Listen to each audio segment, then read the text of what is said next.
Hi everyone, कैसे हैं आप सब। आपके लिए फिर से मैं एक रीडिंग लेके आ गई हूँ, रिलेशनशिप रीडिंग्स।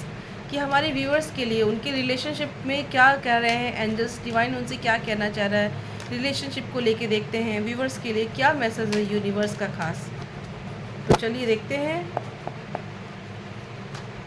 हमारे व्यूअर्स के लिए रिलेशनशिप मैसेज क्या है यूनिवर्स का। गाइडेंस।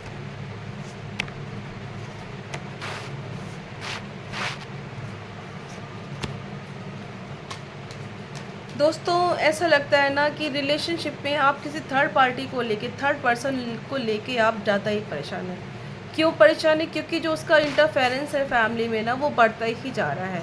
अपने आप को ना वो स्पेशली ये दिखाने की कोशिश करता है कि यस, आपके फैमिली में उसकी बहुत ज़्यादा इम्पोर्टेंस है, उसका बहुत ज़्यादा रोल है। उसकी बातों को सभी लोग अप्रिशिएट करते हैं।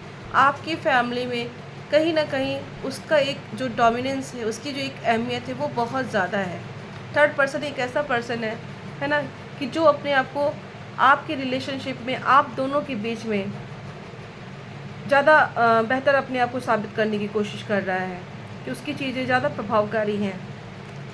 और कहीं ना कहीं देखिए, वो मान के चलता है कि उसको अप्रिशिएट किया जाए, उसको सब कुछ किया जाए। और होता भी यही है कि फैमिली की जो पर्सन होते हैं ना, उस थर्ड पार्टी को, आपके जो भी आपके रिलेशनशिप में जो थर्ड पार्टी है, उसको सभी लोग अप्रिशिएट भी ज़्यादा ही करते हैं।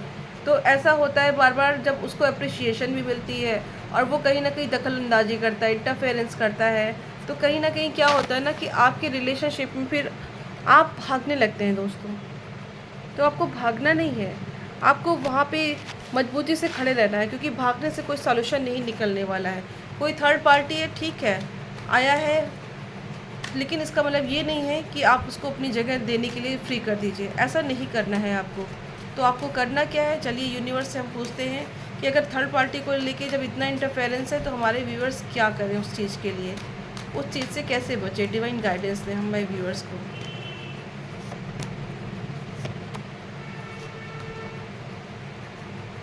देखिए दोस्तों, डिवाइन का खास मैसेज है आपके लिए ना, कि आपको अपने काम में खुश होके करना है। जो भी चीज़ें करिए ना, उसमें आप 100% सेटिस्फेक्शन के साथ करिए। क्यों? क्योंकि आप अगर सोच सोच के किसी की वजह से, किसी थर्ड पर्सन की वजह से अगर आप अपने आप को तकलीफ़ देंगे, उसकी बातों को लेके बैठेंगे, तो उससे एक तो आपकी हेल्थ पे इफ़ेक्ट पड़ेगा, दूसरी आपके काम पे भी इफ़ेक्ट पड़ेगा। तो हेल्थ वेल्थ सब कुछ जो है ना, वो डाउन होने का खतरा रहता है। तो बेटर ये है ना कि किसी को भी इतना इम्पोर्टेंस मत दीजिए कि आपकी जो रिलेशनशिप है, आपकी जो चीज़ें हैं, उसको कहीं से भी वो हर्ट कर पाए। दोस्तों, ये आपके हाथ में है कि आप चाहें तो अपने आप को इन सब चीज़ों से ऊपर उठा सकते हैं। उसमें से कैसे निकलना है, ये चीज़ आपके पास है। इस चीज़ की क्वालिटी कैसे करना है, इस चीज़ का ज्ञान आपके पास है, इस चीज़ का नॉलेज है आपके पास कि आपको कैसे बचना है। चलिए एंजल से पूछते हैं हमारे व्यूअर्स के लिए क्या गाइडेंस है थर्ड पार्टी को लेके। देखिए दोस्तों, एंजल्स आपसे कह रहे हैं ना कि अगर आपके मन में जो भी डाउट चल रहा है कि उसकी वजह से मेरा रिलेशनशिप ना ख़राब हो, तो सबसे पहला काम तो ये ना कि एक फॉरगिवनेस आप करना शुरू कर दीजिए। दोस्तों, फॉरगिवनेस में बहुत बड़ी ताकत होती है। फॉरगिवनेस क्या है ना, कि माफ़ करना। दोस्तों, कभी कभी माफ़ी मांगने से कोई छोटा नहीं होता है, ठीक है।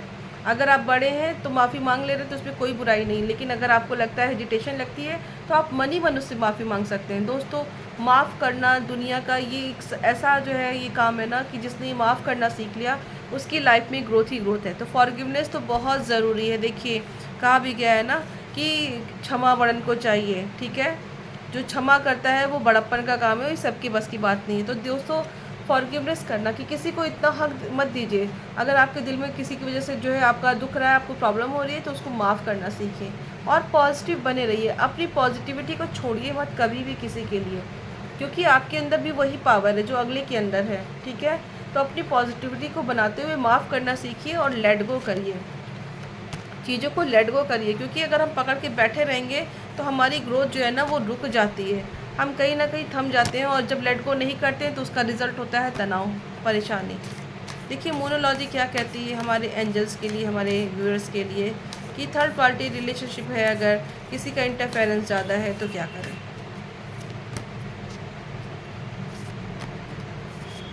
देखिए दोस्तों, साफ साफ यूनिवर्स का मैसेज है कि अपने कंफर्ट जोन से बाहर निकलिए। अपने आप को ये मत समझिए कि मैं ये कर सकता हूँ, ये नहीं कर सकता हूँ, ऐसा नहीं सोचना है। अपने कंफर्ट जोन से आप बाहर निकलिए। और दूसरी बात ये है कि यू आर गुड एनफ। आपके पास वो सारी काबिलियत है, वो सारी खूबसूरती है, दिल की खूबसूरती, हर तरीके की खूबसूरती आपके पास है कि आप जो भी चाहें वो चीज़ कर सकते हैं। यूनिवर्स की एनर्जी भी आपके साथ में है। अपनी अच्छाइयों को यूज़ करते हुए और अपने कंफर्ट जोन से बाहर निकलकर आपको एक प्रैक्टिकल प्लान की ज़रूरत है। खाली ख़याली पुलाव नहीं पकाना है, आपको बाहर निकलना है और आपको अपने ऊपर काम करना है। जितना ही आप काम करेंगे उतना ही जल्दी से आप इन सब चीज़ों से बाहर निकल आएंगे और अपनी लाइफ में भी आगे बढ़ पाएंगे। लास्ट देखते हैं, यूनिवर्स हमारे व्यूवर्स के लिए कोई ख़ास मैसेज है तो बताइए हमारे व्यूवर्स के लिए।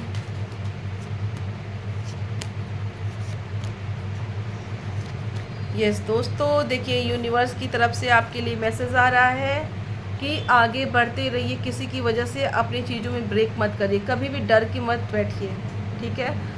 कुछ भी हो सोच के डर के मत बैठिए, आगे बढ़ते रहिए। आपको अपने काम को अंजाम देना है, आपको आगे बढ़ना है, क्योंकि डर के आगे जीत है। आपको डर के आगे जीतना है, अपने कॉन्फिडेंस को इंक्रीज़ करना है, ठीक है। किसी थर्ड पार्टी पर्सन के आगे अपने घुटने नहीं टेकना है। आप अपने काम को स्मूथली करिए और धीरे धीरे देखिए कि कैसे आपकी ग्रोथ होती है।